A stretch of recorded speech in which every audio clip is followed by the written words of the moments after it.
Welcome back, everybody. Welcome back to Phil's Recap and Review. This is going to be Vikings Season 5 breakdown. We're going to kind of look at the whole season and look back. And I'm not alone today. I'm joined by a very special guest to share his thoughts on this season of Vikings. Please welcome Nick from History Buffs. Welcome, Nick. Hello. Thanks very much for having me, Phil. It's always awesome. This is the third time I've had you on. I'm really excited. If you haven't checked out History Buffs before, I highly recommend going to check out History Buffs. We have a whole Fill the Issues Guy podcast that talks all about what History Buffs is, and you can check that out in the description box. I'll pop that video in if you're watching this later. If not, you can definitely check that out if you search through my videos. But short story is Nick has a channel called History Buffs. He does historical look backs at history movies. I said that really in a bumbly way, but kind of pointing out some of the inaccuracies, talking about them from an entertaining standpoint, but mainly from an historical standpoint. Lots of research, lots of effort goes into it. So again, if you haven't already, please check out History Buffs. Okay, that's the podcast's over. Nick's here just to promote the podcast. We're done now, right? Thanks very much. Yeah. No, that's it. But Nick also was the very first host of the Vikings podcast on History Channel, and he's going to share some of his time on the Vikings Season 5 set. But we're also not alone. We have with us the live motherfucking chat. We got M. Watt. We have Analysis of Thrones. We got Broke. We got lots of good friends. And we also have a call-in number tonight and a voicemail text line if you want to get your thoughts on Vikings in. If you want to call and talk to us live, you can call in at 657-383-1435. Or if you want to leave a voicemail or text, you can call and leave a voicemail or text at 781-990-8509 to get your thoughts, your questions. We'll get to that sort of at the end, but definitely get your thoughts and comments in about this season of Vikings or anything that we don't get to. But before we get into that, Nick, I've heard you talk about Vikings, interview cast members and do things like that.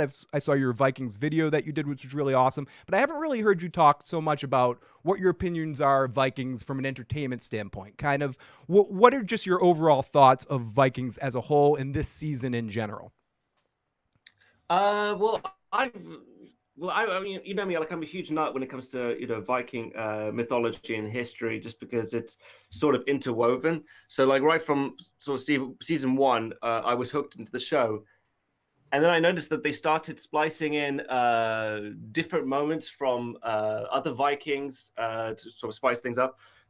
With this one, I mean, at the end of the day, I did enjoy the show, but I felt like had some missing potential. Like, for example, when Bjorn raids the Mediterranean, I mean, that's supposed to be like one of the biggest moments in Viking history. Like, this guy does an amazing like road trip almost. So he hits like Morocco, then he goes to the south of France, then Italy, Sicily, and each time he gets closer to raiding the Mediterranean, there's always like another excuse, like, oh, you got to send most of your ships home, guys, over to Sicily. And I was like, and then after that, then he has to go all the way to back to Kattegat to deal with this little civil war thing. So that kind of annoyed me a little bit, especially because when I was at Ashford Studios, I saw like pictures all over the wall of Bjorn on camels throughout the Sahara Desert.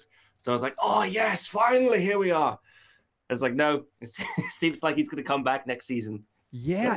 And just to go into that, we'll get a little bit more into some specific character stuff later, but I agree with you 100% on the Bjorn stuff. That was just a huge disappointment. It amounted towards the one quarter of an episode when they were in Sicily, where if you blinked, you could miss it. It was just a simple stopover. The stuff in the desert was interesting, but felt like it didn't have the same level of depth and attention to it as some of the other stuff in the series gets.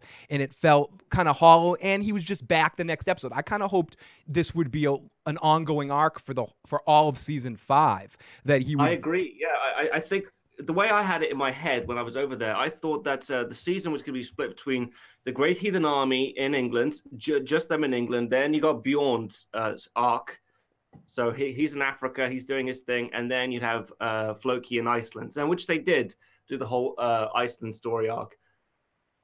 Because when I interviewed Gustav, who plays Floki, he told me he just came back from Iceland. So I thought like, oh, they're going to be doing the whole shooting there. And then I realized later that they were only there for like a few weeks. in Yeah. Iceland. All the big Iceland set of the settlement was actually shot in Ireland. It was like about a few miles away from where the main studios is for Vikings. And So yeah, I I mean, enjoyed the Floki stuff as well, but I liked it better when he was alone. The stuff when they brought in a lot more other characters, I feel like they didn't spend enough time developing who those people were, so I had trouble giving a crap too much about what was going on with the interactions with them. I thought some of the shots that they had when he first made it to Ireland alone, when he was doing his Tom Hanks Castaway bit, you know, and it was just him alone on the island, I thought worked well, that's because extremely it was well. actually in Iceland. That was all like real Iceland stuff. So beautiful. So all the stuff with the settlement with people, that was in a location somewhere in Ireland, which they made to look like Iceland, and they put like volcanoes in the background and all that stuff. But I mean, I agree with you there. The fact that there's a conflict going on with the settlement, it seemed to develop too quickly. You know, like people were bitching as soon as they arrived. I'm like, come on, give Floki a chance. I mean, you made the trip already. You know, might as well go the extra mile. Yeah, why'd you come? Sorry, I just started hearing John Lennon's voice in my head going, all we're saying is give Floki a chance. It's just, I just thought that took away from what I think should have been the prime focus. And I mean, almost everything of this season should have just been focused on the heathen army and then moved to the Battle of Kattegat.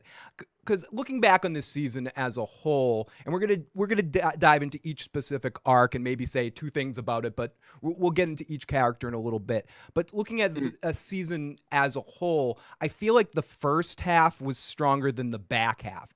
I feel like the stuff in York, when it was the stuff dealing with the Saxons and all of that, I thought that was done relatively really well to show the balance between the brothers and all of that. When we got into the Civil War stuff, I feel like time wasn't used to the best way it could have been. And I think part of that is just the way it all was thrown up against the wall. What you were just saying with Bjorn, they had so much material that they could have mined with Bjorn being gone for a long time and visiting all these things. And instead, they chose to focus a little bit more on the internal struggles facing the Civil War, for good or for bad. And I don't know how you feel about that. Yeah, I feel like it's kind of, we've been there before. I mean, like we've had like civil wars going on since season 2.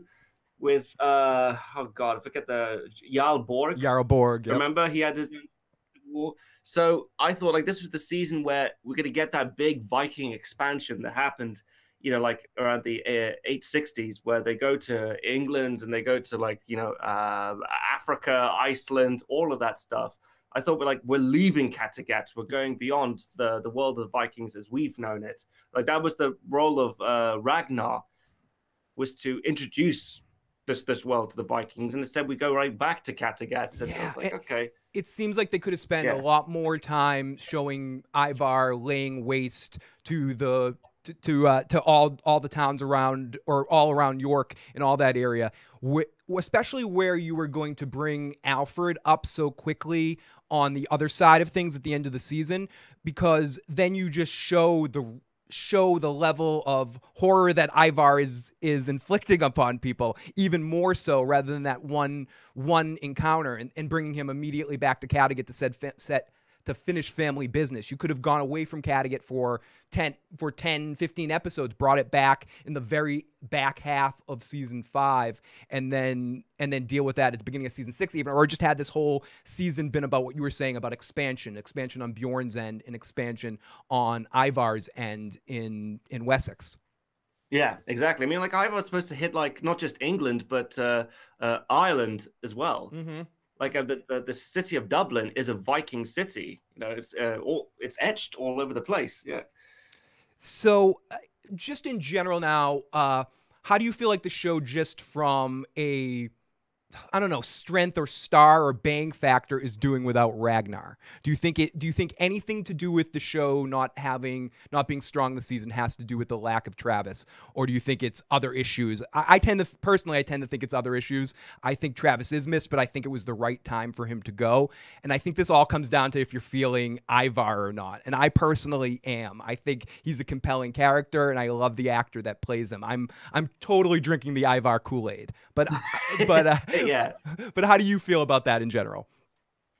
No, I agree with you there. I mean, like, you know, he was a great actor, he was a great character, and all of that. And I think the new cast that he brought in are also very interesting. I liked Ivar a lot.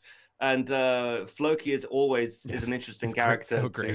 He definitely captures the screen. I don't know. I mean, with Lagatha, she's kind of, bitching about how everyone keeps betraying her, but then she keeps like allowing it to happen. Yeah. So Her character frustrating watching her. Her character was in such she was just sticking her head in the sand or shooting off her nose to spite her face in such like hypocritical is the word I was searching for there. She was exactly. Such a hypocritical character, especially to the or it's just uneven. And as much as I like some of the early Lagatha performances and she was compelling, I feel like out of most of the characters of those first group of Vikings that they have, I feel like her character is the most uneven and not as consistent as it could be from season to season, where she can come off as a completely different person with different motivations and different logic system. And I feel like the Lagatha we got in this season is a dumbass. Yeah, it's kind of cruel to think of it that way, but I know it is. So let's go to the live motherfucking chat for a second here. M says, I'm still disappointed in Bishop Clemens' character. I love JRM. It seems like he's just a very hyped up character. I think I rewatched the beginning half of the season, and I think, again, he's a stronger character at the start than the finish. My problem with him is it seems like to me that it's a character that they created simply for the fact to have him go behind the scenes with the Vikings, so he's a stronger opponent against the Vikings later because he has all their information or has some sort of strategic foothold. I feel like the relationship between him and Ivar was done pretty well, and I like the balance of that. The relationship with him and Lagatha at the end was undeserved and I thought was a little out of place and didn't quite fly for me personally. It just looked like he had the hots for her, and that's why he just changed his mind too quickly. Dude, exactly. And they've introduced him as a character that does think with his dick a little bit at the beginning, but not enough to pass his rage for thinking these people are heathen bastards that all deserve to burn. Right. Yeah. I mean, I think maybe he was introduced too quickly. Like maybe if he was introduced like a little bit later, where we see the devastation of the heathen army was laying to England, and he comes out of the woodworks to be like the England's salvation. Yeah. And maybe have a little bit more. And they did it. And they did this season well in the sense with Athelwulf and stuff. Maybe have a little bit more focus on him and Judith's relationship this season, from if you wanted to have the Saxon relationship, or even more Alfred and that family dynamic. Because I thought in general what we got from all of that was really well done. And I know some people are complaining about Athelwulf going out with a bee sting. As someone that is allergic to bees and can relate to that sort of thing, I like the fact that sometimes we're reminded of the age that we're in, that something as simple as a bee sting can take someone down like that. And I actually, in a fucked up way, I enjoyed it. How'd you feel about that as a conclusion to his character arc? Well, I mean, I kind of got like a little bit worried when he was delivering that awesome monologue, which was in the same sort of way King Egbert would give his speeches. And they started going on for too long. I was like, oh no, it's not going to be like The Walking Dead, right? Like the rule of The Walking Dead is if you talk for too long, you're like dead in the next episode or in the same episode. And then when he got stung by a bee, and then he died, the first thing I did was look up to see whether he actually died that way. Because it's so random that it is like believable. But I couldn't think about Aethelwulf dying from a bee sting. But in any sense, I think he went out in a very good way, and I think Mo Dunford, is the actor who plays him, did a terrific performance. I think he definitely nailed King Egbert in his last speech before he goes out like a champ. Yeah, I agree. I mean, he gave that speech, and it was such a, I mean, first of all, he's no way he's ever going to defeat the Vikings. He always loses, but it was an inspiring speech, and I think that actor has really grown in that role and shown just a really amazing arc from naive, pig-headed to a little bit more open or wanting to figure out a peace between the Vikings because he learns from somewhat his mistakes or whatever. And I like the challenging dynamic that we got between him and the bishop. And I also really enjoyed the way he went out. And I love that from an acting standpoint, that look he gave right when he touched the bee. Like it was almost, does anything ever go right for me kind of look. He just gives us look like, oh shit, man. I mean, it was definitely the most tragic deaths of the season because I felt like out of all the characters in the show, he is the one who's grown the most. Because he starts off as a cocky little brat. And then you kind of understand why he is that way because of Egbert being this domineering sort of father figure who never really, loved him. And then he has this huge weight of responsibility of being the king of Wessex. And so you really want him to succeed. And I guess people were upset just because the way he goes out, he doesn't go out in battle. It's from a fucking bee, It's like no honor there at all. No, the bee takes him out. Max Powers saying, "I'm watching out for man because I'm drinking beer through a straw." It's a medical thing. I'm drinking beer through a straw because I have a lip injury that beer fucks it up. So yeah, I'm. You could say that you get drunker through a straw. Right, I could say that's a better answer, Nick. It's more of a badass Viking kind of answer. I do it because I want to get drunker quick. Okay. A couple people say they were looking forward to this. Great to see you, Nick, in the live chat. We got Ivar's that Bishop is a serial killer, says Niberia. Felicia needs to throw out some Norse fun facts. Yeah, we'd love that. The Great Warrior Knight was turned into a romantic fool, says David Kennedy. I predict Lagatha will die by Blood Eagle from Ivar, says Nymeria. Sam says, wait, there was a death by bee in the show? I need to watch this. It was a single bee sting. Felicia says, never been stung by a bee in my life. One of my biggest fears. I've been stung twice and I almost died 2 times. It's awful. If I'm Macaulay Culkin in My Girl. Like if I walked on a beehive like that, I'd be like dead in an instant. So it was almost a funny moment to watch on television. It's funny to see some of the reactions from people like, a bee can kill somebody? What the fuck? And it's like, yeah, a bee can kill people. Well, especially back then, you got no modern medicine to help you.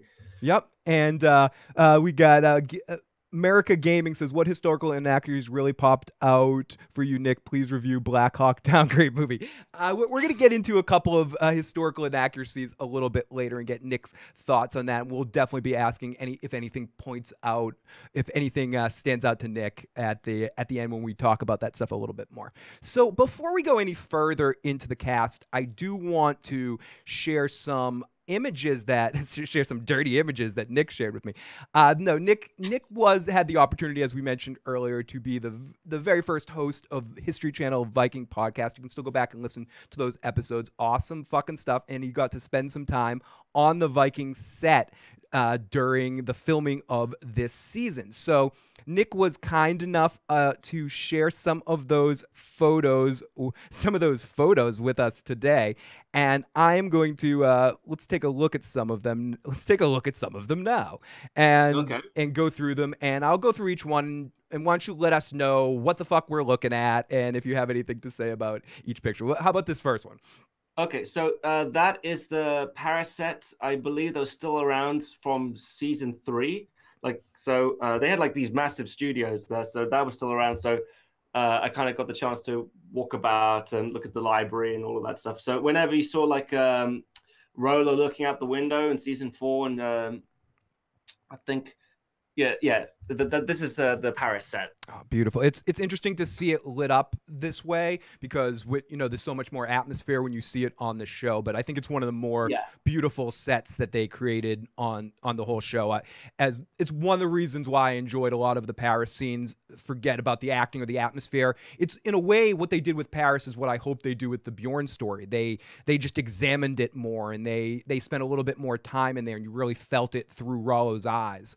And I just wish they did that. Season 3 is my favorite season. Like that Paris battle was just amazing. all through and through. I agree. I think season 3 is the best. Season 1 is really good, but the production value wasn't quite where it was in later season. Season 2 is my least favorite of the early seasons because it just focuses a little bit too much on the Civil War stuff, and I just don't think it's quite as interesting as the stuff they did later. Season 3, I agree, it has the best battles. It's just so huge in scale. Rollo's running around with his shirt off the whole time, killing people. Being a berserker, Yeah, being a berserker. It's really fucking great. It's great Floki stuff too. Okay, this is more of the same set, right? Yeah. And I think up top, like they've got like sort of Roman art up there because I think the Franks they sort of emulated the Romans, so they had a lot of that stuff up there. So I mean, you can't really see it that much in the show, but you take a look up in person, you're like, oh, okay, yeah, they really have a Roman thing going on. Nice. And let's go over here. I think this is the courtroom. I'm not sure. No, it's not. There's a fireplace. Sorry, 1 second. And let's go to this next one. Oh, is this the whaling station, right?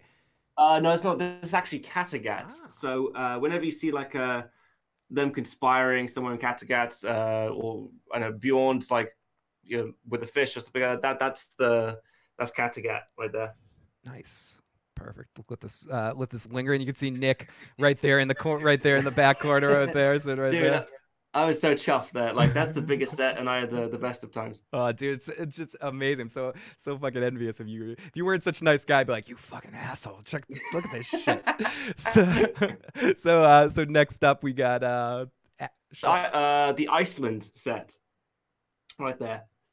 So just hanging with some of the crew members, and so this is where the settlement was. Like in the background, if you see, I'm not sure if you see it in the next picture or so, but you see all these what are those water vents where that shoots up water up in the air? They're called geysers. Oh, geysers, yeah. Yeah. So they had like all these geysers and stuff like around there. So this is the Iceland set. Sweet. That's so interesting that all that wasn't filmed in Iceland. That only the Floki alone stuff was filmed in Iceland. Great stuff. Yeah. I think he was there for 2 weeks, but everything involving the settlement, they shot in Ireland, and it was like about a 20-minute drive away from Ashford Studios, which is where the main Kattegat set is. Dude, when you say, now that you say that, it's absolutely noticeable that the stuff with Floki is so much more visually beautiful than the stuff with the settlement. It almost does seem like a different place. Yeah, I know. It kind of bums you out. Like I notice it now because I was there, but I'm sure.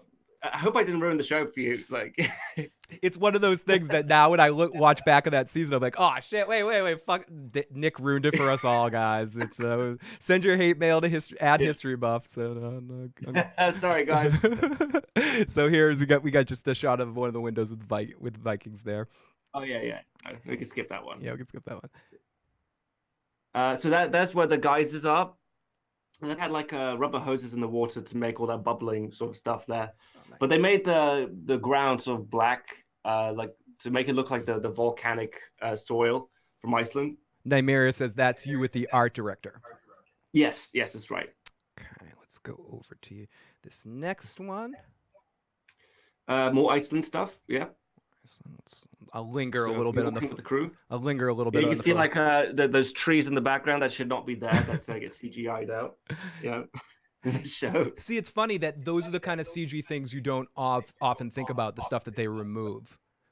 Yeah, exactly. You quickly think of stuff that people add, but so much of CG is just like extending things that actually do exist. Like I remember hearing an independent movie. I'm trying to remember what movie it was, but they needed to do a shot with a fence that surrounded everyone, and they only had the fence go so far. So most of their CG money went to just completing that fence all the way around, just to make it look like a whole fence. It's sometimes it's the simplest things. So yeah, this is another shot. Going back. Let's see. There we go.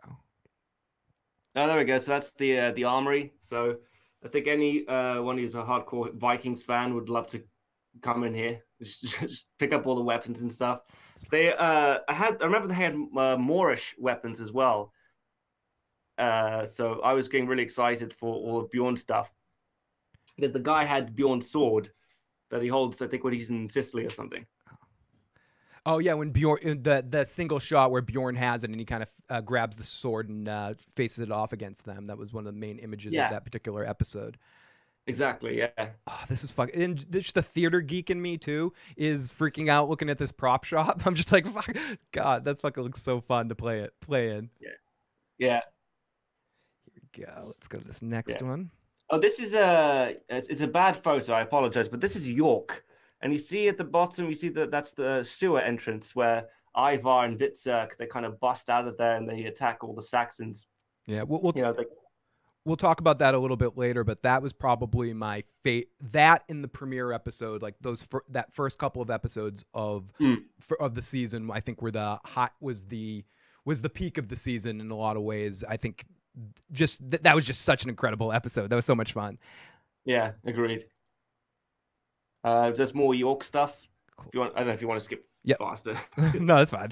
I'm lingering so in case so people can check them out. Here we go. Okay. More you and that's the little drawbridge, I think, into York. Let's go over here. Oh, this is me geeking out over being on a long ship. You look so happy there. You can see you got the geek out hand motion going on right there. You can see you're covering the smile. I don't know if you guys can see. Yeah, yeah. There's just a huge. Because I was asking the boatmaster if these were actually seaworthy, and he said that they actually had taken them out. So technically, this longship is built to the same specifications of a real longship. I'd be like, and you know, those buggers actually went all the way to Iceland and Greenland and America. So yeah, dude, can we? Little kid in me was really excited from that. Can we take it out for a spin? Can we take it out, please, please, please? Yeah. This is interior Kattegat, like where they do like it's like a pagan altar there. I think it's like the stump of a tree. Nice. I think that this picture, sorry, the one you just showed. So that's it's a bad picture. I apologize, but that's the statue of Thor being burned. So the end was of actually there when they were shooting that scene with the Thor statue being burned down, and unfortunately that was the best shot I can get because the fire was so bright. So, but it was really cool seeing it. Dude, time for me to geek out here. So you were there the night that they burned. They did all the burning of the Thor statue on Floki Island there at the end. That's pretty fucking awesome. Yeah, yeah. No, that was a very cold night, and it took bloody ages for them to burn it down. I think they did it twice, but it was really worth it. So. Oh, that's fucking awesome. People in the live chat say that's awesome, Nick. Damn, interesting information. Love to fucking hear that. Must have been so cool to be there for that. From people in the live motherfucking chat, we see Brainwashed in there. Great to see Brainwashed Felicia. Great stuff that Felicia's throwing in there in the live motherfucking chat. Said this one before, but on my favorite Loki fun fact, he begins Ragnarok by sailing the ship of the dead called Naglfar, translate to ship on nails. Made of nails for those who die dishonorably in battle. Awesome stuff. Fun Loki fun fact there for some North mythology. Keep it coming, Sweet. Felicia. Great stuff. So let's go to the next image here. Okay, so this is the whaling station of King Finehair. And I'll tell you something a little bit interesting the further down we go, but this is like the very beginning of it. I think you saw like a shark being cleaned and gutted, and they put it like somewhere around there. So beautiful. I often refer to this as Bizarro Kattegat. It's a really cool set. I almost wish on the show we spent even more time there, but like a lot of crazy stuff did happen.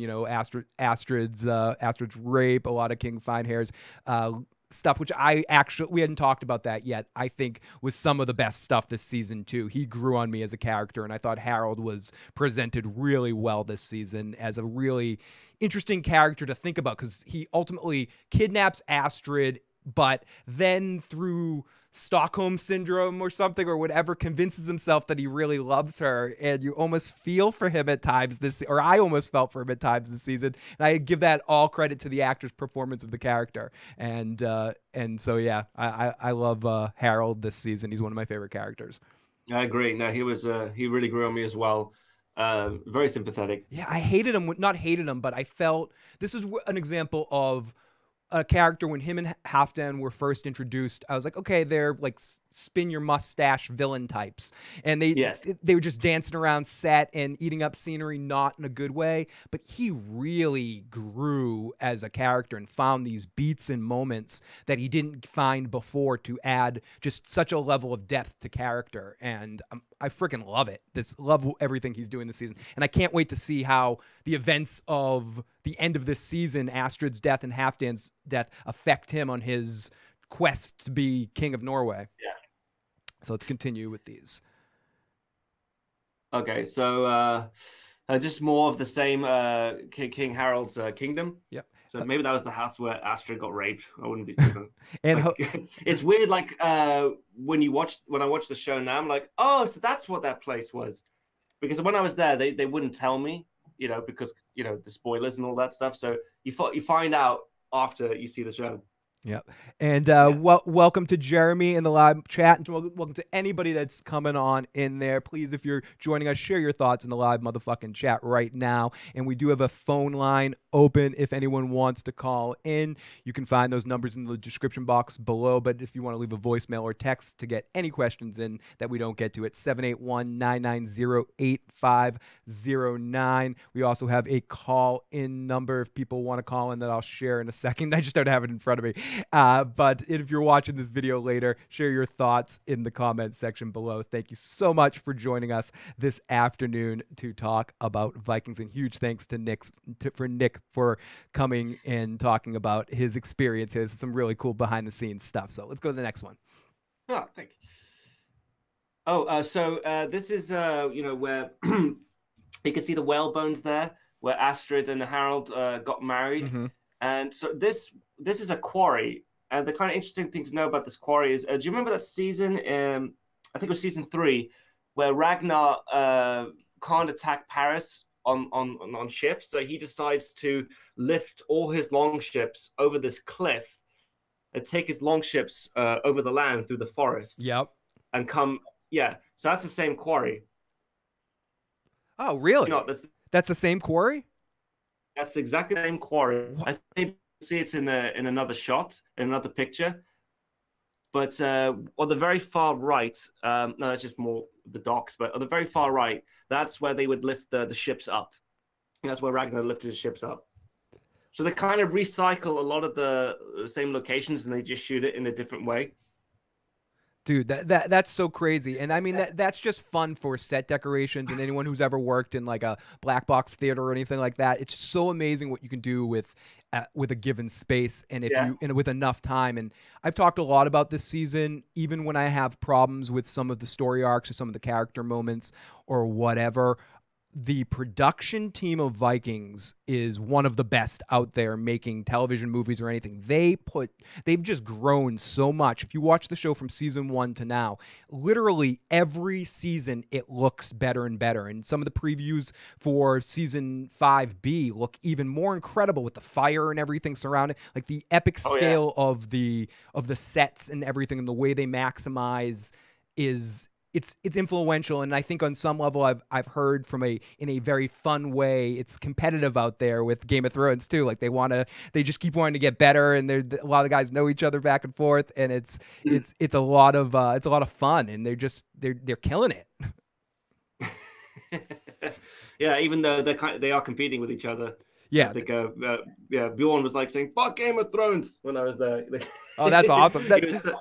Yeah. Well, he's loyal to his show, of course. So no, I'd love to hear more about that. If the show's talking shit about each other, I love that stuff. Yeah. any drama you want to share, I love it. No, I'm kidding. So here we go. No. Here we go. It's just a better or closer shot of the docks, and another great visual there. Yes. Oh, so this is what's the King Ayla? The Blood Eagle. So that's a dummy, of course. That's not actually him. That's a picture of him from that would be serious method acting if it was him. No, yeah, absolutely. I mean, I took a picture because I remember when the Blood Eagle scene was shown, and I was kind of bummed out because the Blood Eagle's really gruesome.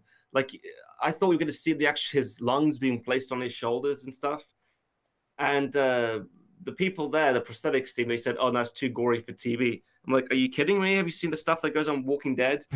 And they can't just show like some lungs, on the guy's shoulders. Yeah, So they can go all out crazy. Let me copy that.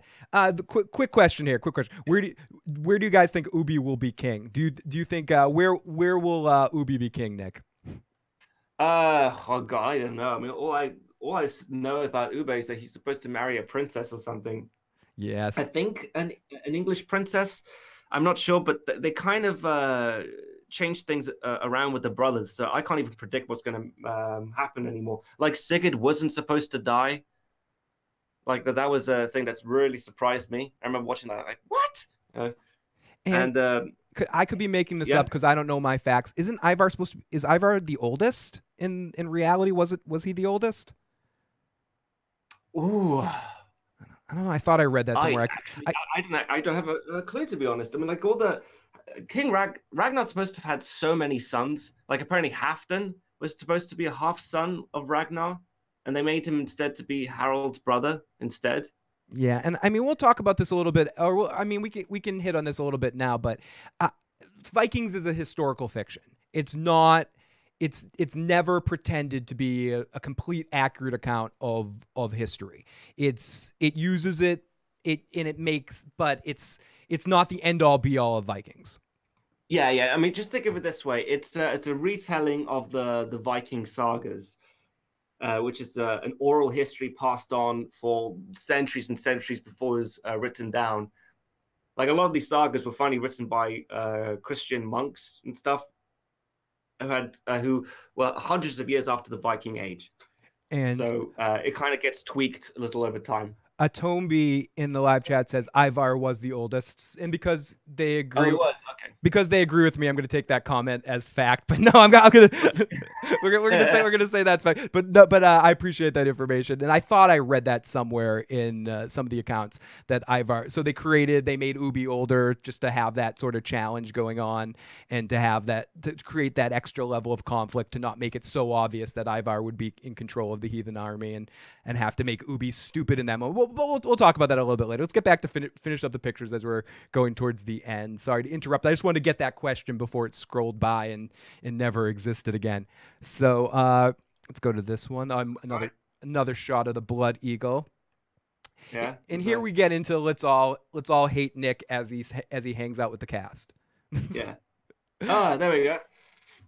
So that's me with Ivar and Vitzek. So that's Alex Hoch and Mark Ilsa, who plays Vitzek. And they're a really cool bunch. I really like these guys. Nice. Let's go over here with you with little Miss Torvi there. Yeah, this is Georgia Hurst. And she's a sweetheart. She was really cool to me. Is she related to Michael Hurst? Yes. She's the daughter of Michael Hurst.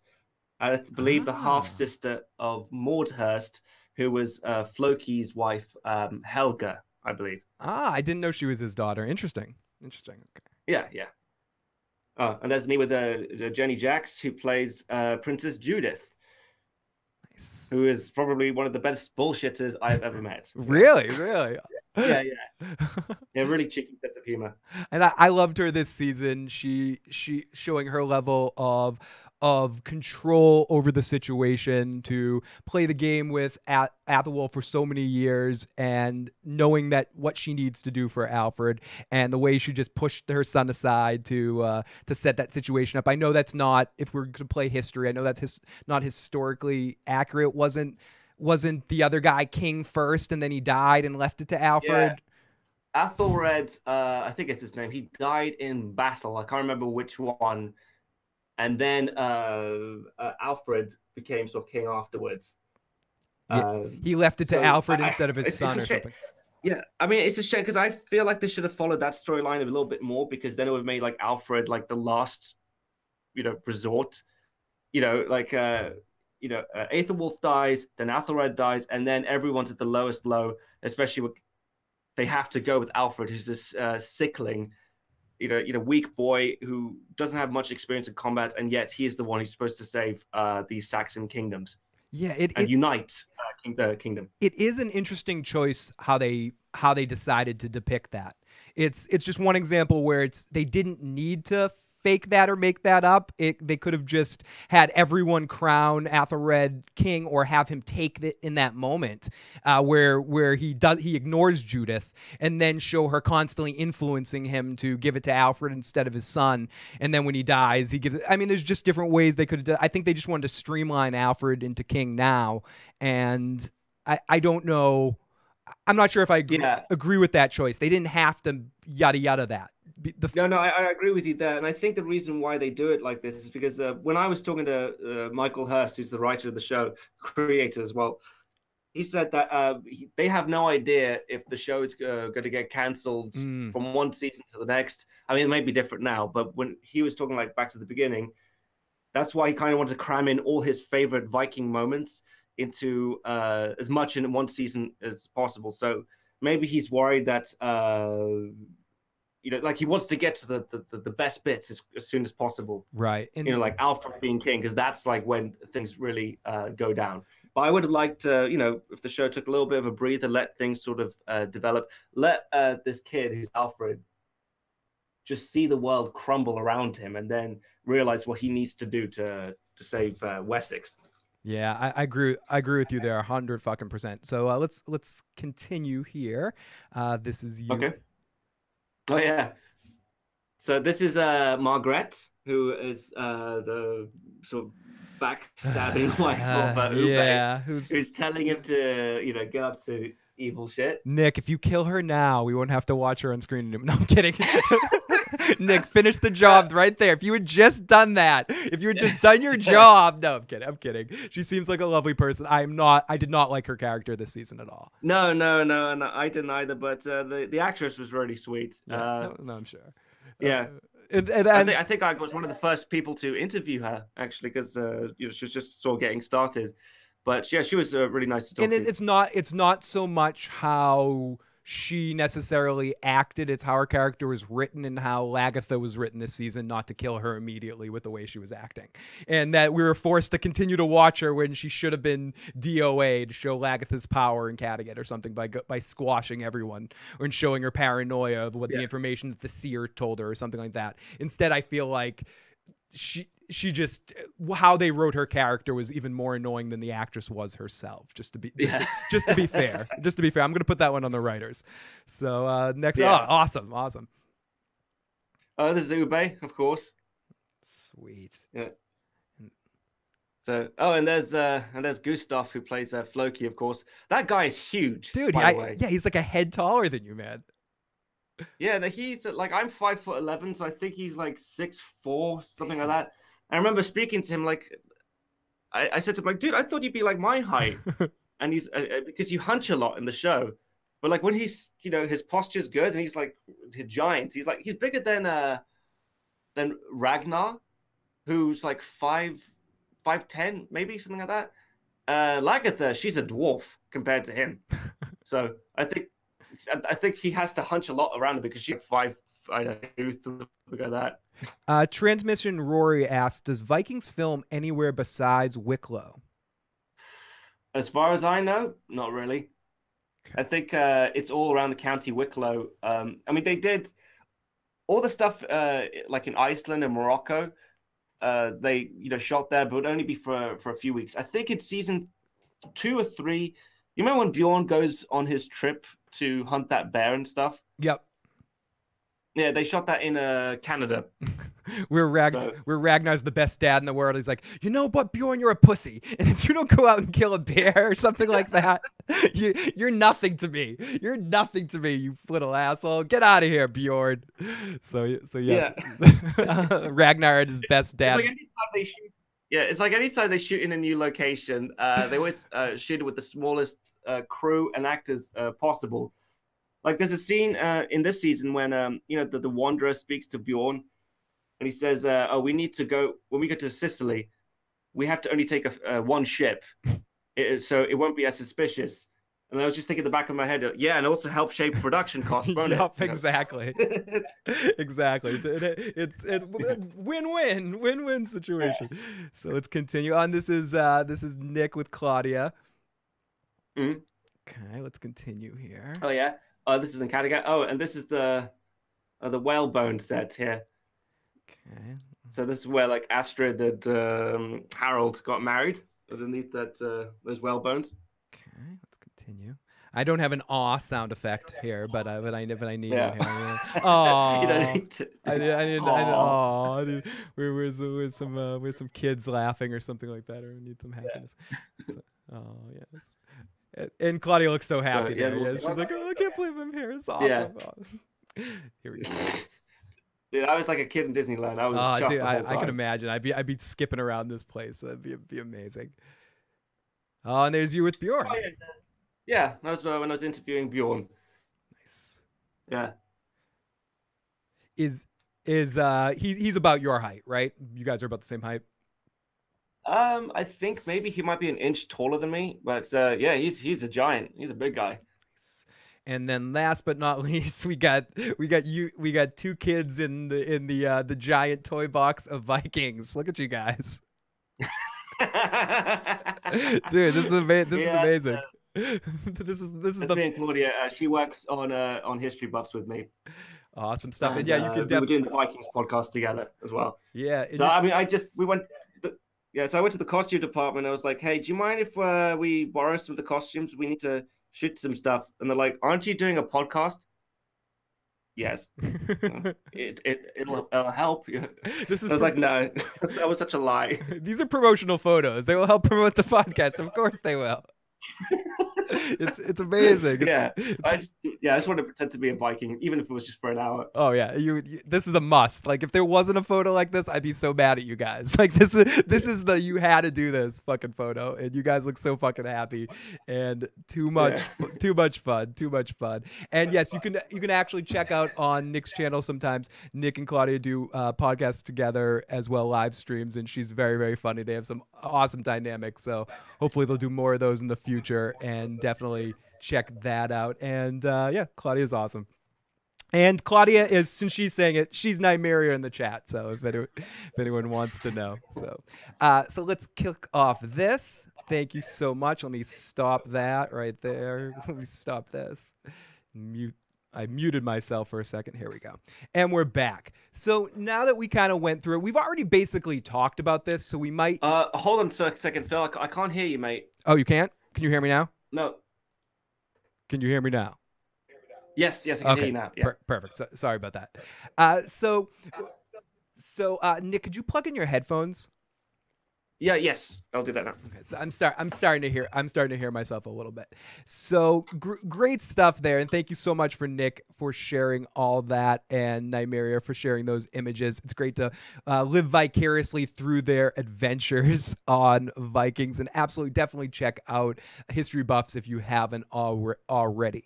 So we kind of already went through most of all of this and indirectly talked about it, but what would you say, Nick, was your highlight point of this season? What was a couple of things that were your favorite things that happened this season, if you have any that like stand out to you? I think a lot of moments involving Ivar really blew me away. I think my favorite scene is when he is on that chariot in York and he gets thrown off, and he's just like got that bloodshot eye, and he's got blood dripping all over him, and he's screaming at the Saxons that he is Ivar the Boneless in Old Norse, and they're all just terrified to be around him. Like, just all of that was really phenomenal. Yeah, I absolutely agree. I think the Ivar stuff was highlight for me. I already hinted at this or talked about this. I also really liked the King Finehair stuff. I think he was depicted exceptionally well this season. I wanted it to lead into the second part of this question. What I wanted to be my favorite section of this season was Bjorn, and maybe no, it's not one of these things. You know, sometimes in life when you build things up too much and they're not quite what you want them to be, and you have to almost blame yourself because you hype something up. The Bjorn situation was not that. They half-assed the Mediterranean situation. I built that up big time. Yes, I did. But they also just didn't give us what they could have given us with that. I keep hoping he's going back, but it doesn't seem like that in the beginning of season 5. It seems like he's sticking around, and they're not going to have him go back out on his adventure. It seems like they're going to have him go to a different location. They hinted at it. He's going to go where they say he was going to go up more to Norway. Well, they said something at the later half of the season. Someone gave him some. He said where his next place he was going to be going. Well, he was supposed to go to Rome, or what he thinks is Rome, and then the Wanderer says to him, "Oh, Rome doesn't exist anymore. You want to go to this place?" Yeah. Whereas the real Bjorn, he attacked the city in Italy, which he thought was Rome. It was some city in northern Italy. But like his trip, he was supposed to take him to Spain. He was supposed to raid Spain, then Morocco, then the south of France, then thought was Rome, then Sicily, and then come back to Scandinavia. And the amount of wealth he accumulated in that trip was supposed to make him like one of the richest Vikings in history from that one raid alone. So that's what that could have been an entire season or maybe 2 seasons of him just kicking ass and being legendary. This is like cooler than what Ragnar did. All Ragnar did was attack Paris and get killed by King Aela. Dude, that's all he did. It could have been a spin-off show. There's like so much material that they could have mined for the Bjorn adventure. Yeah. My hope, and I guess a projection, Miss Cleo-like question, do you think he'll go back out? They'll sort of just be like, oh yeah, he came home and went back. Will his adventure continue and we'll actually get to see some of that? I'm guessing so. They can't keep doing these stop and start things because they've done this twice now. First with Spain and then with Morocco. So hopefully third time's the charm. Also, actually, I've got a question for you. Do you miss the shield wall? Yes, we actually have a question about that a little bit later. Let me scroll down about that. And touch upon that now since you asked me about that because it's down the bottom. So give me a second while I scroll down to the bottom of my notes here, where I have a couple questions from some people that they sent in, and I think this is from Watchaman. Says Vikings only fought in a shield walls. This open battle concept just didn't happen. I would recommend checking out the Saxon Chronicles by Bernard Conwell on Audible to really get an understanding on how Vikings fought. And you can get a free Audible trial by checking out my link in the description box below. But so yes, I do miss the shield wall, and this is where maybe we, to touch upon, historical accuracies. Did the Vikings? Well, they showed all that in season 1. Remember when they're attacking? I think it was Northumbria. First, after Lindisfarne, I think they get attacked by some Saxons, and they used the shield wall. They used the shield wall in season 2 as well, and also season 3. But then, as the show developed, it just became more of this. Sorry if I'm saying this, but bullshit like open fighting, where it becomes like a free for all. And that's not what made the Vikings such capable warriors. They had tactics and they used strategies. Is it, and I don't know history. Yep. I obviously don't know history as well as history buffs or yourself, other history buffs. But ultimately, that kind of open combat didn't really exist for many, many years, right? Like that, people didn't fight that way until like Longshank's time or something. Or I mean, like this open combat thing. I mean, who the ones who did open combat? They were like the barbarians during Roman times. The people who are just sort of charging at the front ranks. That it's not very good because you use all of your energy in the first 5 minutes, and then you're going to be tired from swinging a sword or an axe. Like that. You want to use the cohesion of your ranks to help you overpower the enemy. And while we're on this subject, we might as well get this out right now before we continue here, because I also got this other comment that says, hey, Phil, heard you're having Nick on. Definitely have some inaccuracies, some facts and fuck-ups from this season. Love to hear if Nick has any thoughts on this. So let me play these. These are a bunch of fun facts, which I've come to see that this person just copied these from IMDb, but that's fine. Thank you for the comment. Really do appreciate it. But that's great that you did this. So here we go. Some facts and fuck ups. References to the place York are incorrect through the whole storyline. When this was set, York would have been known as some Epicorum, some Roman name, or more likely Ephorwick, an Angelan name. No, he's right. The city of York only got its name because it's called Jorvik, and that's a Viking name. Right, yes. When the Vikings conquered Jorvik, they renamed it Jorvik, which was the name of York, derived much later. The name of York, explicitly spelled that way, was not until the 13th century. The phrase, "the king is dead, long live the king," was not used until the 13th century, which is many centuries after the events of the stories depicted in the series. Yeah. Okay. When Bishop Hammond is praying, he says, "Cut them down like ears of corn, like the harvest." Corn was brought to Europe by Christopher Columbus after he came back from North America. Oh my God, he's right. Oh shit. So corn hadn't been. Think about that, dude. That's fucking crazy.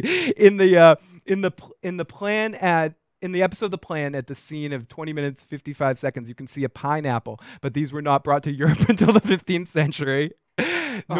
Norwegian. Oh my God. This is fucking crazy. Norwegian Vikings did not go whaling before the 18th century. They even invented grenade harpoons in the 19th century. I don't know about that. In the Viking Age, Samis would be referred to as Finns by the Norse. Ivar refers to the moon as a woman, but in Norse mythology, the moon is attributed to a male god. Blowguns were not known in Northern Europe during the 9th centuries, and the Samis would have used weapons similar to the Norse neighbors. I got kind of suspicious with the whole blowgun thing. I mean, everything involving the Samis I was suspicious about, but when we saw that teepee thing in the woods, the Samis having a teepee, I was like, isn't that Native American? And then I looked up, and Samis do have their own version of a teepee. It's meant to be like shorter and fatter. As for the blowgun, I mean, I just assumed there was like it's a New World sort of thing, like a Central American. Like the Mayans and Aztecs maybe will be using it. And the last one of these is from this person is in the first battle scene, the bowmen are shown pulling the bowstrings back to the nose, as done as today. However, a Viking bow takes 100 to 130 pounds of force to draw back the strings. Documents showing the Viking bowmen depicting drawing the strings back only to their chests, not their chin or their nose. Vikings could fire their arrows more than 200 meters. So all very good facts there and good information. Thank you, Cecile, for those facts and information. And the one last one of these comments that we have for now is from Richard Johansson, that left a comment on the video that says, "I just don't understand why this show has to be fiction and false historical events mingled in with some true. It's so confusing for people. My friends have often asked me if such and such is true. I say no, they get very confused. Why not just script the real story given into the saga so people watching them will learn with high accuracy the history? The stories that are given in the sagas are just as exciting and give so much information that you would have lots of material for a writer and director to work on. Normal people watching will think this is real until they Google and find out it's not true, and that some of it is. The intermingling of fact and fiction together in this show will be confusing for so many people, especially because they have the real character names in it. Funny thing is that Ragnar Lothbrok, being a lord of Kattegat for humble beginnings of being an unknown farmer, yet he was the son of the king of Sweden in real life. On top of that he had no relation to Rollo. Why put that nonsense in the show? There's just no need for it. It's stupid logic." Nick, what are your thoughts on that? I would just argue this, like, where Kattegat doesn't exist. It's like a sea in Scandinavia, so that's not real. Rollo is not related to Ragnar whatsoever. I think he was around the 900s, something like that, before he became the first Duke of Normandy. There's a whole... Also, you have to think about this. The gods exist in the TV show Vikings. Do you remember when Ragnar is killed? And then before all the brothers telling them that Ragnar has died, even to Bjorn and Vitserk when they were in Spain. Yeah, they all... So... Yeah, so go ahead. Oh, no, I was going to say, yeah, they all feel it. I'm like... So you can't argue like, oh, that's like interpretation. You know, they're just thinking they're seeing. I mean, if they're all seeing the same fucking thing at the same time, then as far as I'm concerned, there are gods in this world. So it really is a mythological show as well as a historical one. Yeah, especially when you deal with things like the season finale and everything with the Floki storyline this season, with him seeing it and his hand being healed. This world that they've created is in a world a magical historical fictional account of that situation. I know it's not a documentary series, and that's okay. I don't necessarily agree with this person. I appreciate what they're saying, and I wouldn't mind whether it's a animated or a real or a live depiction of that stuff, of the Viking Chronicles. That would be cool too. That's not what Vikings is. That's not the show that Michael Hurst is trying to make. And I know your frustration is that's the show you would want him to make, but that's not the show he wants to make. He wants to be inspired by this to write his own stories. And it's his version of the sagas. It's like he's like another guy telling this oral story that gets blended with fact and fiction. I mean, if you look at the sagas as well, like Ragnar killed a bear to woo Lagertha. He killed a bear and a dog, and I also think he killed a dragon as well, like a giant serpent. Yeah. Because what does Lothbrok mean? Like means like baggy trousers or something like that. Like basically, he had to cross a moat full of snakes or something to rescue someone. It's all like bizarre stuff. And yet it's supposed to be history at the same time. Atombi says, gotta say they claim that whatever, it's a saga too. So this is just another interpretation of it. I'm going to supposition from what they were saying, but absolutely. Analysis of Thrones with the super chat donation. Can't stand how the victors of the battle stand and watch their routed enemies retreat right past them. Also, Phil the Issues guy in History Buffs is a match made in heaven. We need more. Much love to all of you guys. Let me spin the motherfucking wheel. Yes, as I said, this is Nick's third time here, and it will not be his last. So I always love having Nick on, and we'll find more excuses to have Nick on in the future. It's honestly my fault that I didn't have him on.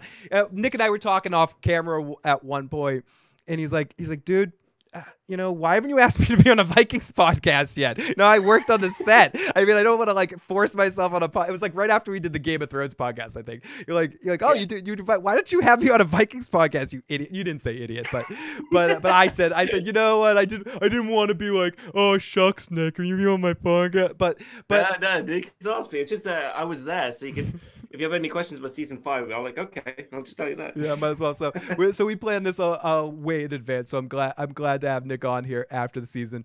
We were going to do it maybe during the season after a certain episode, but I think it's better now that we have to kind of look back on the season as a whole. So we talked a little bit about what we liked the most, what we didn't like, as we're starting to sort of round the bend here in this podcast and hit the home stretch, so to speak. Let's get into a little bit of the individual characters and what we specifically liked or didn't like. Actually, no, we have one last question voicemail about a historical thing. Let's play this. We listened to this before the show too, but let's listen to this if we can hear this. Phil. Hi, Nick. Huge fan of your channel, Nick, and love all your podcasts, Phil. My question about Vikings is about Floki.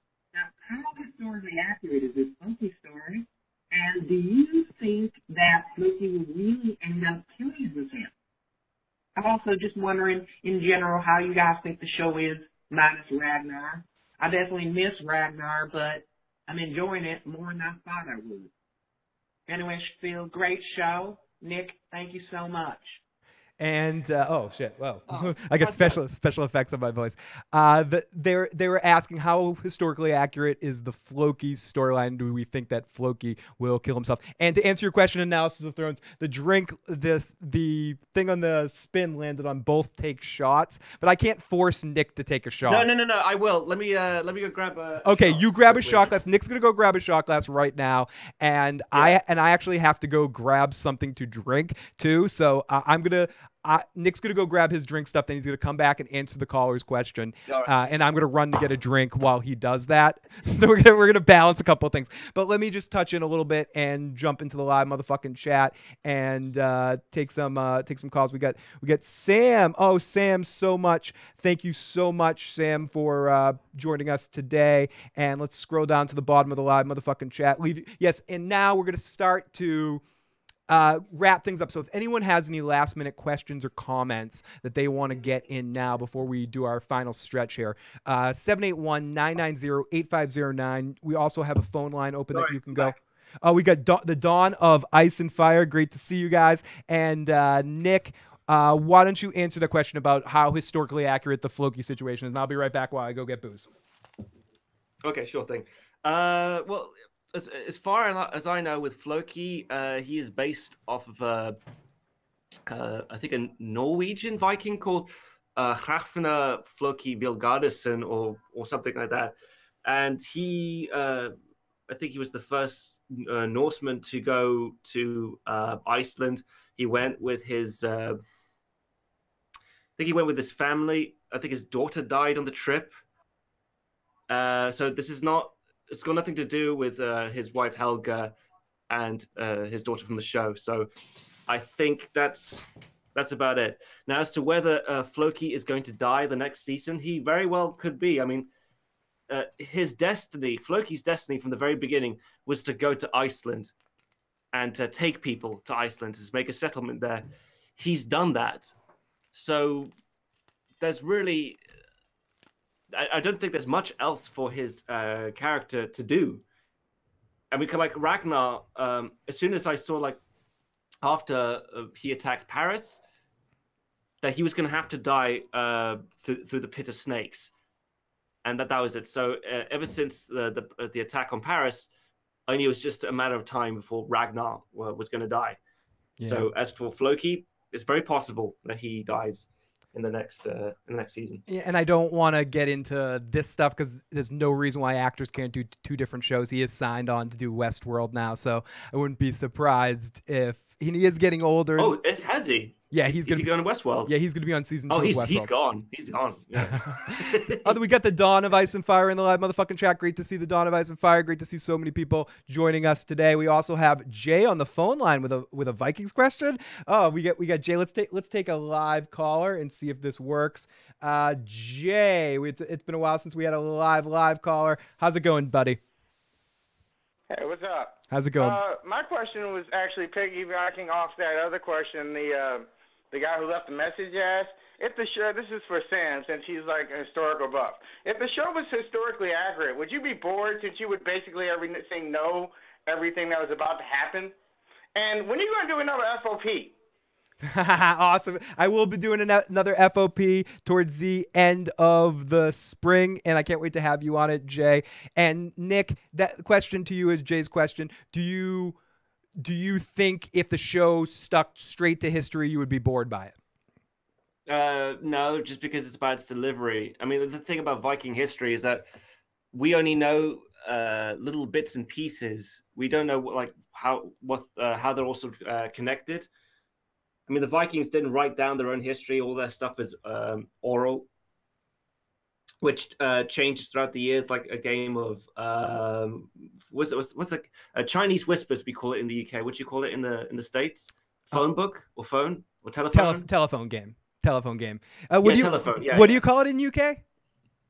We call it the Chinese whispers. So like one person says one thing and then it keeps changing till it becomes unrecognizable from what the original message was.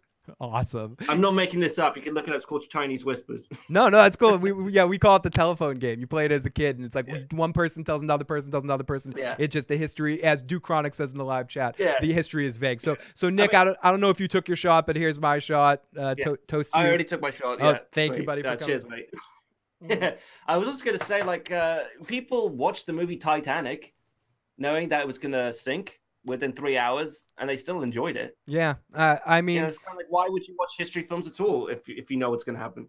Yeah, it's true. I mean, and we're in an age where people are constantly seeking out spoilers for TV shows, so they can know what's going to happen before they watch it. It's just so they're like, yep, that's happening the way I want it. It happened the way I wanted it. It happened the way I wanted it. So they feel nice and comfortable. But Nick's right, essentially, that it's more about the delivery. It does like story and how they put together the facts of history would be more important than if they were sticking to history. And if a creator feels like he can't give a fun tale by following history too much, let him let him make shit up a little bit, and that's fine.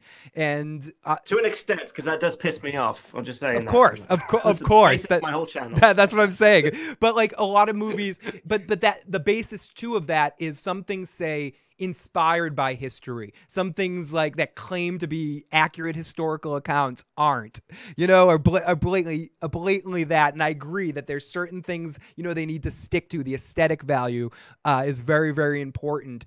And I think some things that Vikings does, as we pointed out, they don't need to change. They definitely don't need, like the Alfred situation. They didn't need to change that. That wasn't necessary. Yeah, the more I think about it, I don't understand why Athelred is still around. He could have died in York. He nearly did, actually, if you think about it. Didn't he get shot in the shoulder? Yeah. Was that Athelred? Or was that someone else? No, okay. I think he was. No, I think he was. Yeah, so why didn't they just kill him there? Yeah. They literally could have had the same sort of storyline, and then people will like have doubts in Alfred, and Alfred has to do like a Rocky Balboa thing. He has to prove himself. He's not. Yeah, and that would have been a much better story. Jay said he watches for the. Sorry, Michael Hurst, if you're listening. Jay says I watch for the Rose and the Leo love story. Of course I do. That's why I watch it. Yeah. And so quickly, because I think we almost touched upon everything. Floki, I think in general for me, I liked the Floki alone stuff. The stuff with the settlement wasn't quite as immersive. Anything you want to say about Floki that you didn't have a chance to say about his storyline? Whether I liked it, I do. The only thing I think they missed out on an opportunity with is when they settled the region in Iceland. It would have been kind of cool if they tried to plant crops and then of course they fail because it's all volcanic soil. And that's when things go to shit. But instead, as soon as they arrived, they already kind of had buyer's remorse, which is quite annoying to watch. It's like you literally just arrived, give the place a chance. Yeah, and it was almost they were complaining on the way over this, like, we're taking this long? Oh goodness, this fucking sucks. Oh fuck. Oh yeah, we haven't talked about Rollo yet, but we talked about Bjorn's trip. We talked about Ubi. I think Ubi was generally depicted pretty well this season. I didn't necessarily. I laughed at when he went to Hemond and Athelwolf to try to negotiate the peace, and he got his ass kicked by the bishop and stuff and sent back with Ivar. I generally like Ubi. I think he's an interesting character that I look forward to how he develops.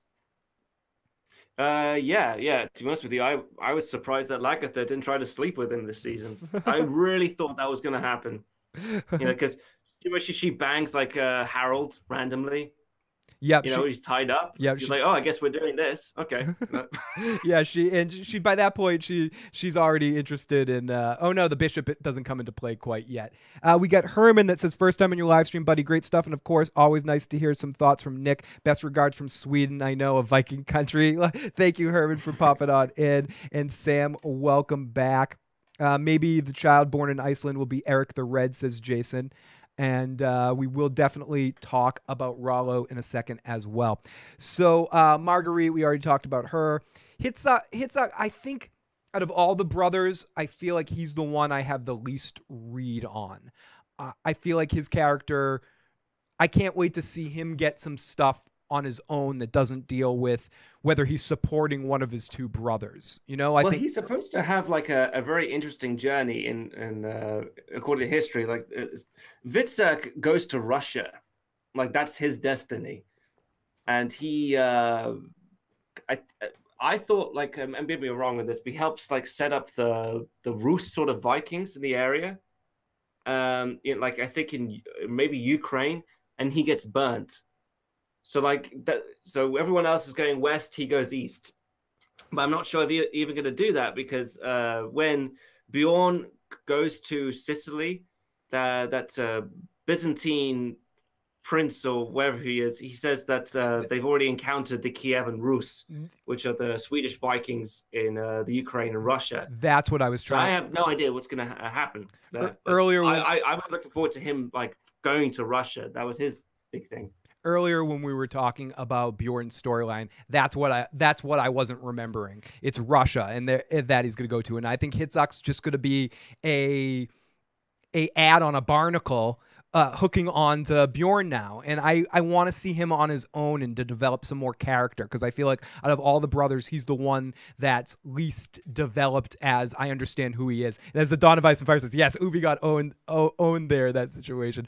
But yeah, I just want to see more of who he is, because right now I feel like I don't know him enough.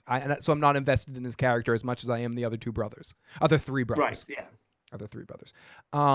Harold, how will killing his brother and his wife and a parent child affect him moving forward? What do you see moving forward for Harold Finehair? Will they go via history with him and make him king at some point?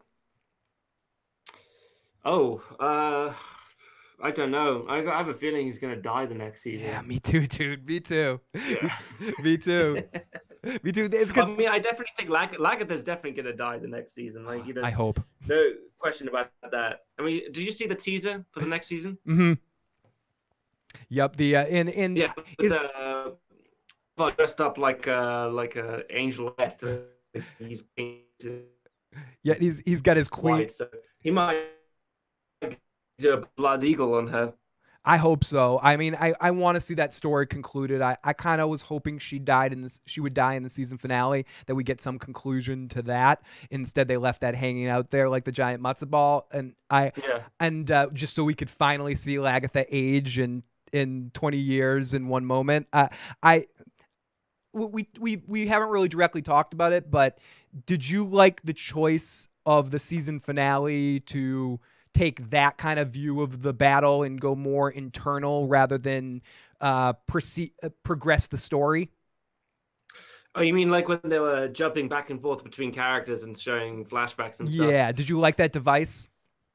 It's a new device. So I sort of, welcome it, because it's difficult to make each battle feel fresh and unique. I think the most interesting battles for me was Paris. And then when the Great Heathen Army attacks England for the first time, not when they attack King Aelib, when they attack Aethelwulf, I thought that was really chaotic. You know, when he's like slipping on the mud and all that stuff. So, I mean, yeah, it was all right. I mean, yet again, I already expressed like how I kind of wish we saw more of a Viking expansion. So yeah, another civil war in Kattegat doesn't, get me off. Yeah, I think I think they could have put that off a little bit longer. I think it was well done and I enjoyed it in the moment, but I do wish there was some more conclusive action. Looking back on it, watching it again, I wanted more conclusion to it. Halfdan dying in the brothers' battle, I think that was one of the highlight moments and had me really intensively engaged. Nobody else, I didn't care as much about the Astrid storyline. It almost felt like the way it ended was a little bit of wasted potential in the way they could have finished that off. And some of the moments with some of the editing with different mental locations, I'm not sure exactly worked, but I did a whole review babbling about that. It was interesting, and I hope Lagatha, as much as I did enjoy her in early parts of the series, people in the live chat have said that. I see it in the corner of my eye. I think she's overstayed her welcome as a character, and I think it's time to move on from that point. And I think the logical point for her to be finished was the end of this battle, and they decided to keep her going. So I hope the preview isn't a red herring preview where it's the editors fucking with us a little bit, and it's actually hinting that, Lagatha is going to die in the first episode. We're going to see her get blood eagled or something like that. I wouldn't be surprised. I think like this season is about shedding of the old characters that Vikings started off with. So, Ragnar, Floki, and Lagatha. So, like, Ragnar lived his purpose. He met his destiny. Same thing with Floki. There's nothing more to progress with Lagatha, Yeah. I mean, she's trying to be proving to everyone that she lives in a man's world and, she could do this by herself. And she's already sort of done that. So, and it didn't really help the fact that she killed, what was Ivar's mother?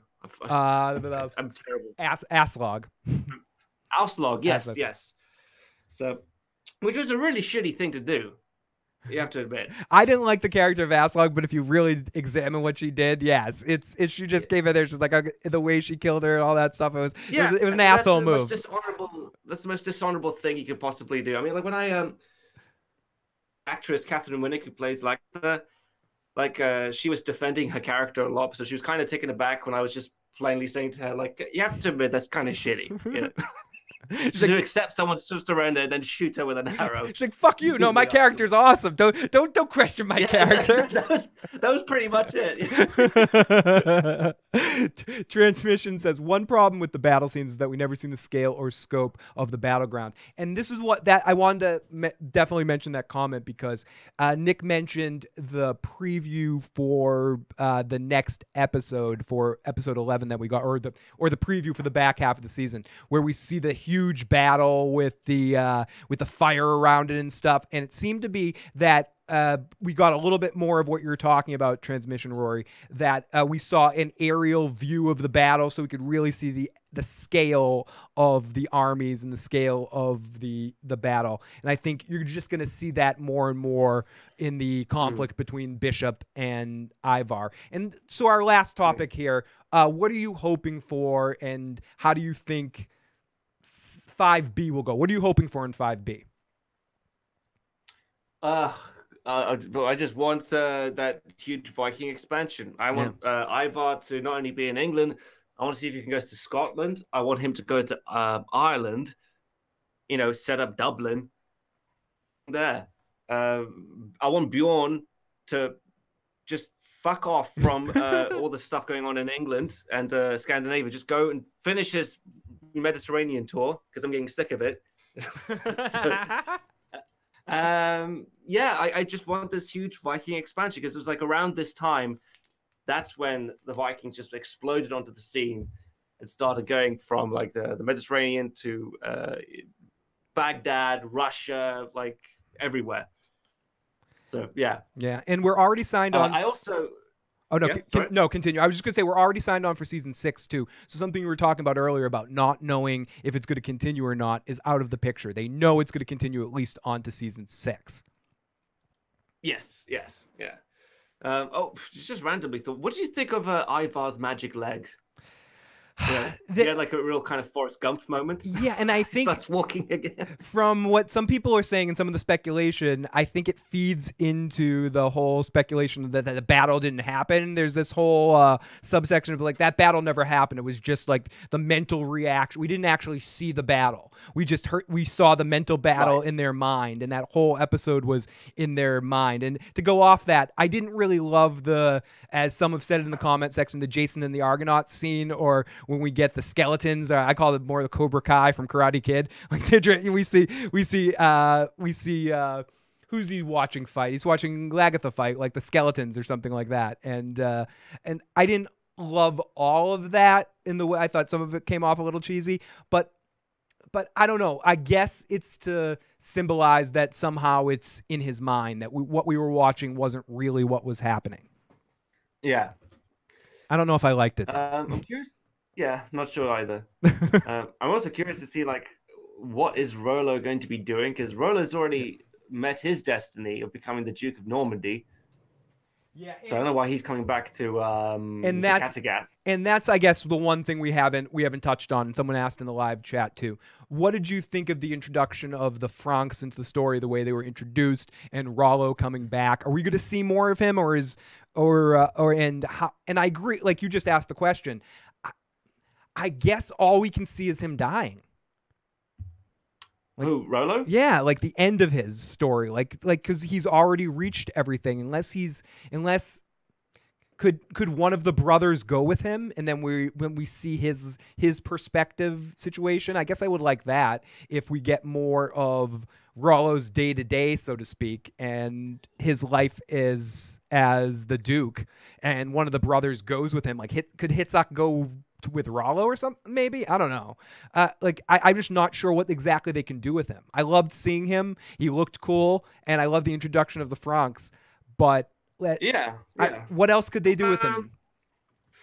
I don't think we could see anything else because, like the last time we saw Rollo, he extended that invitation to all Vikings to come to Francia specifically. I mean, like that's why it's called Normandy, because of the Northmen, which becomes sort of like this Frankish Viking sort of colony, so to speak. So he's met his destiny. So I'm curious, but I don't know how much what they could do with him.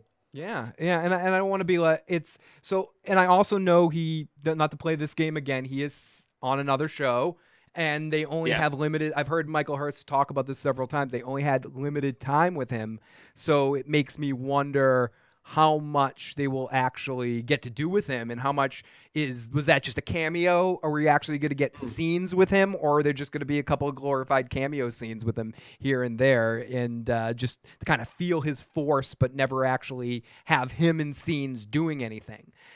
I hope it's not that, but it's from what we saw this season until his show gets canceled. I think that he probably doesn't have too much time to be on the show. Yeah, well, I'm surprised that he even came with Bjorn to Spain. Yeah, I was like, really? He wants to do that. So yeah, he might be around for like about 3 episodes at the most. That's what I see. Neo Bryce Largo says, in an interview, Clive said Rollo identifies with Hitzok, so maybe that could be a possibility. Hitzok is not going to stay with Ivar. I don't think so either. I think Ivar is going to be alone in his "I'm king, fuck everybody" kind of world, and no one else is going to want to be in there. Because Ivar, we talked a little bit about him overall, but I think he eats up scenery in the best possible way. He's just he is Ivar, and Ivar is just going to get bloodier and bloodier and bloodier. Yeah. Ivar's meant to be kind of like a bloody sort of conqueror, like Genghis Khan or something like that. He's supposed to lay waste to England. Witzek, well, probably not going to happen this season, but he has to eventually go to Russia. I mean, there's no way they can kind of get around that. He's meant to have like a really badass death scene. So some other Vikings, they tie him up to a pyre, and they put, and then he just says to them, "Burn me." Like, I dare you to burn me alive, which is, of course, what they do. So that's what it's supposed to happen to him. Yeah. Sorry if I spoiled it for anyone, but it's history. No, and yeah, exactly. You're not spoiling. Fuck you, man. What the fuck are you doing? You're spoiling history, fucking assholes. Yeah. Assholes. Yeah. Will we? And this is not necessarily a question just for you. It's just a general question that I wonder if we'll truly get to see Ivar's comeuppance, his conclusion depicted on the show. I know the show's confirmed through season 6. I wonder where that endpoint, and because I know, again, from what I've read and from what I understand, the events of Ivar's death are vague. So they have kind of... He dies in he gets shipwrecked, I think, off of Ireland or something. Isn't that what happens to Ivar? It's something like that. It's something like that. And I just wonder if we'll see that depicted on screen in the series. How far in Vikings, and this is just more of a general question or general statement. If they end it with him being shipwrecked, they got to do it in the same way they did when Ivar was with Ragnar, and they get shipwrecked in England. Remember, they wash ashore in Northumbria and they get captured by King Aela. That's maybe awesome. If he gets shipwrecked and he hear like Ragnar's voice calling to him from the sky during the storm or something like that. And that'd be cool. And then you get your last Travis cameo right there, and then it all ends. Exactly, yeah. Do you think, and this is again just more of a general statement, a general question, do you think Vikings ends with the tale of the Lothbrok sons, or do you think it continues on to more through Viking history? Do we get Leif Erikson eventually on Vikings or something? Do they continue through Viking time, or do you think if Michael Hurst had his way, if he had his way? Yeah. Okay, I'll tell you this. When I was in a Comic-Con to interview Michael Hurst, and they asked him that very question, how is are we ever gonna go to America? Are we ever gonna follow Leif Erikson? And then then Michael Hurst told me that his idea for the last shot of the show, when everything ends, is you see Vikings wash up to the strange new world. You see this mist over the land, and when the mist clears, you see Native American Indians. And then I said, and then what? He's like, oh, that's it. That's the last shot. I'm like, what? Are you fucking serious? You end there? Like, at this really cool bit? He was kind of taken aback by my response. But if he carries on going like that way, maybe that it might end when the Vikings come to America. Yeah, and it seems like as it's going on now, being the successful show that it is on History Channel, and I think I haven't been looking at the ratings, but they were doing well enough to get that season 6 order immediately and 20 more episodes. So at this point, I don't see it not ending the way he wants it to end. I don't think History Channel is going to suddenly pull the rug under him and be like, okay, you're fucked now. After they keep giving him more episodes. It's more like, oh, you want 20 more? I'll give you 20 more. So I wonder if 6 will be it. I imagine that probably what's going to happen is you'll get 6 and then you'll get 10 more and 7 or something. Like it won't be another 20 episodes. I mean, like, what's the best show in history right now? Swamp People after this? Yeah, that's true. I think this is like the golden goose. You know, they want to Pawn Stars and the History Channel still Pawn Star episodes, stuff like that. We get the Dawn of Ice and Fire says we got to get Eric the Red. Dukronk says Ivar's mom had a vision of him dying in a shipwreck. Maybe the first one was not the one that gets him. Herman says, oh, that's at Nymeria. Yeah, they can connect that with Bjorn becoming king of Sweden. Al, Red Sox fan, great to see you in the live chat. Great to have everyone. David Kennedy, thank you so much for joining us. All of our new friends that popped on in here, thanks to Nick in Nymeria. Thank you so much for joining us today. I think we just about covered everything. I'm trying to think of anything we didn't cover, but I think, we can go through each episode, but we basically covered every point. Nick, anything that stands out to you that about this season that you didn't get a chance to talk about, and you can say no. You can be like, no, I'm done here. I said all I need to say, but I think we hit everything. I mean, this season was good, and I enjoyed seeing Ivar, take the mantle of Ragnar's place. I think the actor does a really, really good job. I just hope they show more examples of his intelligence. Yeah, because as a disabled character, he had to overcompensate by being fiercely intelligent. So I kind of want to see more of that, him doing all these tactics and strategies against the Saxons and other Vikings. So yeah, and I hope that's what, to go to the question I asked you to answer for myself. I hope in the next season, even though I don't necessarily love how forced maybe it was, or how convenient, maybe another word. We didn't really dwell on the bishop too much this season, but how convenient the bishop's story arc was set up to create the ultimate adversary for Ivar from a military standpoint, and then everything with Alfred from an intellectual standpoint. So I think Alfred is really meant to be Ivar's nemesis. That's the thing. Like, do you remember that scene where Alfred and Ivar playing chess? Playing chess. Yeah, I was just gonna talk about that's it was so, and that was great to show that they're in the same level. And I think in the next season, that's what I want to see. They've set up Alfred in the situation to make him king. Now let's see Alfred and Bishop versus Ivar in an intellectual battle. Yeah. Because Alfred has to overcompensate for his weaknesses by being intelligent as well. So it's a battle of the minds. I mean, that's what we kind of cool to see that next season. Yeah, I agree. Al, Red Sox fan with the $20 super chat donation. Let me spin the motherfucking wheel for Al, Red Sox fan. You are amazing. Thank you to everyone in the live motherfucking chat. Herman says yes, but I saw Halfdan's death coming a mile away. It says Joe drink, so I'll take that drink for Joe. I'll take one more drink for Joe. I'll take one drink with you, mate. Exactly. Nick and I are going to toast one more drink and that before we say goodbye to each other here, and to all you guys in the live chat for being awesome. Awesome. You guys, it's really awesome, wild stuff here today. Thank you guys. You guys are awesome. Yeah, talk like Sean Connery. Yes, would you guys listen to this podcast if we just talked like this the whole podcast? Probably fucking not. You'd be like, shut up, assholes. Don't do that. Nymeria is going to make you burgers later. Feel free to take shots, Nick. She says the live chat. So everybody, thank you so much for joining us today. And Nick, toast to you, brother. Thank you so much for coming, as always. Toast, mate. Cheers. Oh fuck, it's awful. Oh, Skull. Forgot. Skull, yeah, Skull. That makes sense. Skull to everyone. Neo, Bryce Largo, Herman, Nymeria, Iron Throne, all of our good friends that joined us. Jay for the phone call, area code 202 for your phone call to your message that you left. Analysis of Thrones for the Super Chat donation. Al, Red Sox fan for the Super Chat donation. Thank you so much. You guys are awesome. You should have a guest drinks for the wheel. That's Joe, essentially. I should say co-host drinks, like host and co-host drinks. Phil sounds like, oh, I'm sorry. I sound like Caitlyn Jenner. Sorry, Mal. I'm just more of a traditionalist. Just a very traditionalist. Yes, you sound a little bit more Connery. I sound a little bit more Jenner. Yeah.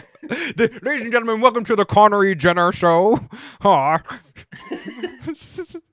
But everyone, thank you so much. I don't want to keep Nick here too much. But everyone, thank you so much. Let's make sure we don't have anyone on the calls or any extra voicemails that we didn't receive. No, we got everyone that had a comment. This won't be my last Vikings content in this offseason. I also, at one point in this offseason, be joined by the awesome King McKay, who does some really great Vikings coverage this season and all seasons. And I'll be joining him later in the year to kind of preview the season. And thank you so much, Herman, for the sub. Really do appreciate that. And hopefully Nick and I will find more excuses to come out here and do more podcasts about bullshit, because I always enjoy having Nick on the show, and we'll definitely try to do this sooner rather than fucking later. So everyone in the live chat, you guys are fucking amazing. Nick, thank you so much. If people want to find more of your stuff, tell them a little bit more about History Buffs, Nick. Okay, I won't take up too much time. It's basically a YouTube channel that reviews historical movies and tells you whether it's full of shit or not. So if it's a really accurate film, then I praise it and say it's amazing, you should watch it. If it's a Mel Gibson movie, I tell you it's full of shit. I'll go after him a little bit needless. If it's a film that's inaccurate, I'll tell you why it is. And yeah, so that's the basic premise of the channel. I love them. I love your Mel Gibson reviews. I love all your reviews, but your Mel Gibson reviews extra so much. Are you just gonna shut your mouth? You just gotta shut your mouth and blow me. Mel Gibson, 2010 or whatever it was, 2009. I'm not sure what year that was.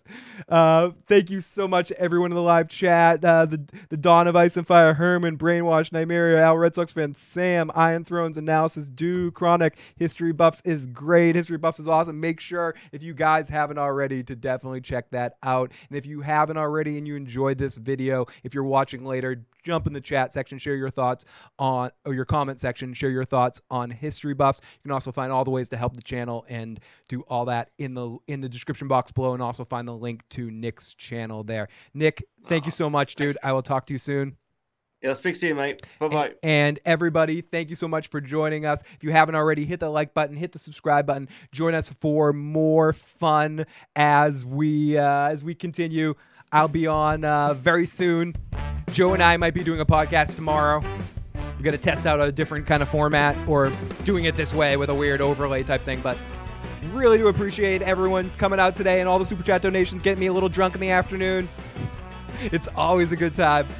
But everyone, we will talk to you guys next time.